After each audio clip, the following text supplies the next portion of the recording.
കൊച്ചുന്ന മഞ്ഞുകാലത്ത് മനസ്സിൽ നന്മ മാത്രം ചിന്തിച്ചുകൊണ്ട് മാനവരുടെ രക്ഷകനായ ഉണ്ണീശോയുടെ വരവിന്റെ നാളിന് ഒരുങ്ങി നിൽക്കുന്ന എല്ലാവർക്കും എൻ്റെ നമസ്കാരം.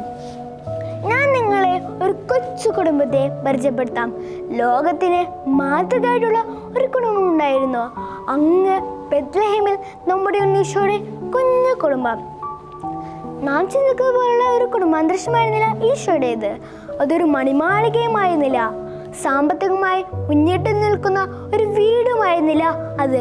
എന്നിട്ടും എന്തുകൊണ്ട് ഈ കുടുംബം 2000 വർഷം കഴിഞ്ഞിട്ടും നാം ഒരു മാതൃക കുടുംബമായി പരിഗണിക്കുന്നു?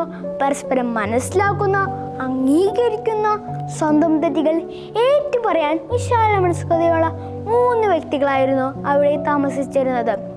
ഔസേപ്പും മേരിയും ഉണ്ണീശോയും. അവരുടെ ഏറ്റവും വലിയ സമ്പാദ്യം ദൈവത്തോടുള്ള ബഹുമാനവും വിശ്വസ്തതയുമായിരുന്നു. ആ സമ്പാദ്യമാണ് അവരുടെ ബന്ധത്തെ ഊട്ടിയുറപ്പിച്ചത്. നാം ഇന്ന് ശിഥിലമാക്കപ്പെടുന്ന കുടുംബങ്ങളുടെ ഇടയിലാണ് താമസിക്കുന്നത്. ദൈവത്തെ നമ്മുടെ വീടിൻ്റെ കാവൽക്കാരനും നാഥനുമായി പ്രദർശിച്ചാൽ തന്നെ കുടുംബ ബന്ധങ്ങളിലെ അകൽച്ചകൾ പൂർണ്ണമായും ഇല്ലാതാക്കാൻ സാധിക്കും.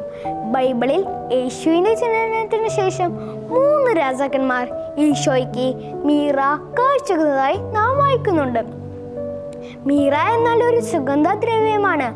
അത് ലഭിക്കുന്ന ചെടി ചെറിയ മുള്ളുകളുള്ള ഒരു ചെടിയാണ്. മീറയെ കുറിച്ച് പറയുന്നത് എന്തിനാണെന്നോ, ഏതൊരു ബന്ധത്തിലും ചില മുള്ളുകൾ തീർച്ചയായും ഉണ്ടായിരിക്കും. എന്നാൽ അതിൽ സ്പർശിക്കാതെ അതിലെ സുഗന്ധം വേർതിരിച്ചെടുക്കാൻ കഴിയുമ്പോഴാണ് നാം വിജയിക്കുന്നത്. മുള്ളുകൾ ഒടിച്ചു നീക്കുക. നമ്മുടെ കുടുംബത്തിലെ നന്മകൾ മാത്രം നാം കാണുക. പരസ്പരം സ്നേഹമാകുന്ന മീറയുടെ സുഗന്ധം കുടുംബങ്ങളിൽ നിന്നും സമൂഹത്തിലേക്ക് പരക്കട്ടെ. നസ്രത്തിലെ തിരുകുടുംബം പോലെ കുടുംബജീവിതം മാറ്റാൻ പരിശ്രമിക്കാം.